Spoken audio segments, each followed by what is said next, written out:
Ovelhas perdidas em pastos secos. Este é o meu assunto hoje. Eu sou Walter McAllister e este é o podcast Café Espiritual.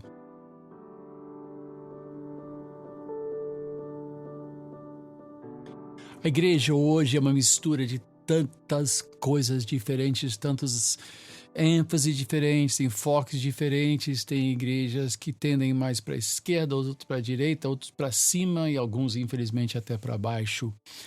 E muitos estão condenando, assim, universalmente, todos os neopentecostais como hereges e perdidos, fanáticos do reteté e só interessados no din-din, né?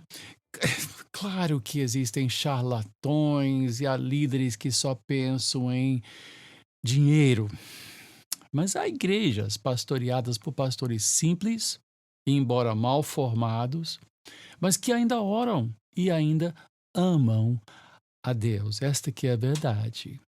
Suas reuniões são confusas, mas não são desonestas. Seus líderes podem até ser muito mal preparados, né? Mas ainda tem no coração o desejo real de servir a Deus. Alguém estava falando outro dia, fez um comentário, eu não sei, eu acho que foi no Facebook, e disse, esses aí ficam balbuciando bobagens a noite toda. Eu disse, cara, quem ora a noite toda pode estar falando bobagem, mas está orando para Deus. Ninguém fica a noite toda acordado orando se não tiver no coração o desejo de recorrer a Deus, né? Claro, o que falta é formação. Mas eu creio que muitos estão buscando esta orientação, até uma nova educação bíblica e teológica. Quantos não estão voltando a seminários e procurando entender isto? Mas o fervor não pode ser substituído por livros, né?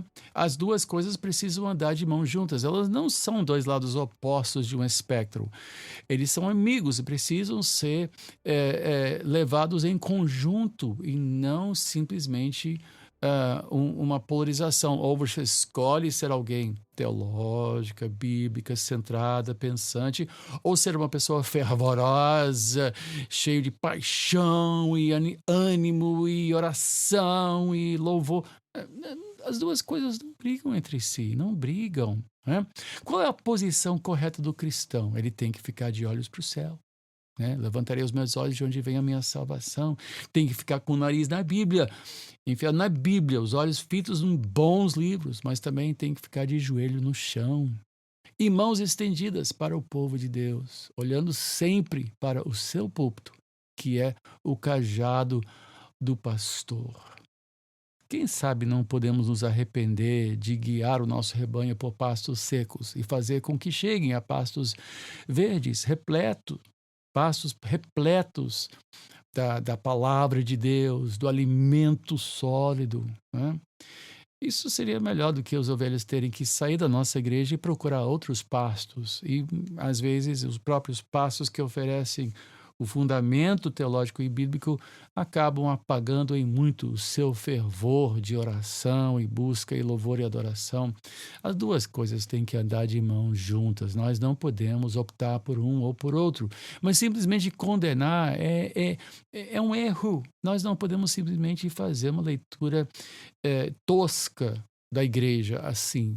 Eu posso falar de experiência, gente. Nos anos 80, eu andei muito pelos extremos do neopentecostalismo, guerra espiritual, mapeamento espiritual, amarrar e desamarrar, marchar perante, ao redor de estátuas e principados e tal. Coisas assim que hoje eu digo... Tinham alguns trechos bíblicos que usavam muito testemunho de conquista de cidades e amarrar o homem forte e tal. E hoje, eu confesso que a coisa ficou tão esquisita e anti-eclesiástica, antipastoral, que eu acabei dizendo, peraí, eu tenho que ter meios com os quais eu posso lidar com isso, eu tenho que ter as ferramentas, e para isso eu voltei para estudar, eu voltei ao seminário, eu fiz seminário já com quase 40 anos de idade, eu sendo em pentecostal, tinha minha formação em psicologia, né, um bacharel, eu tinha um estudo ministerial num seminário, não um seminário, numa escola bíblica pentecostal no Canadá, mas eu não tinha avançado e eu voltei a estudar. E ao voltar a estudar, abracei a teologia reformada, mas sem abandonar as minhas experiências reais, legítimas e bíblicas no pentecostalismo. Hoje eu me considero um pastor, um bispo pentecostal, sim. Pentecostal reformado, mas pentecostal. Eu creio que tudo começa e termina em oração.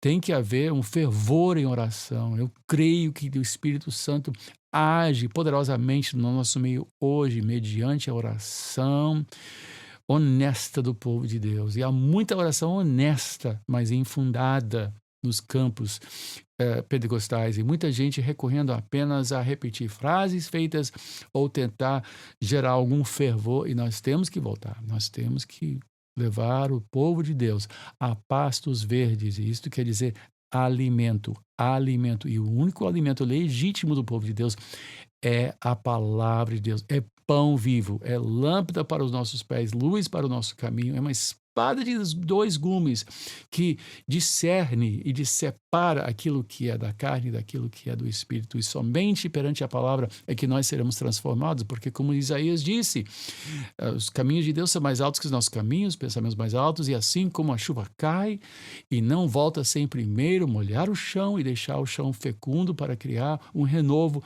também a palavra de Deus não volta vazia, nos transforma. Nós temos que ser homens da palavra, homens embasados, homens bem fundados.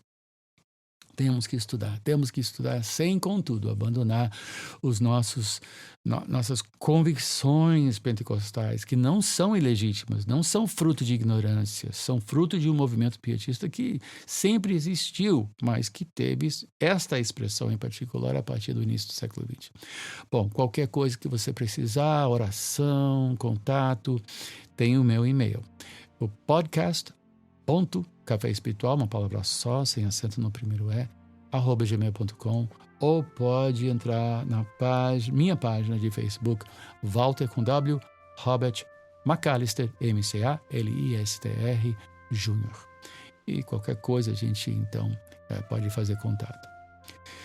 Eu volto sempre que eu puder, mas me despeço desejando que Deus te abençoe, rica e abundantemente.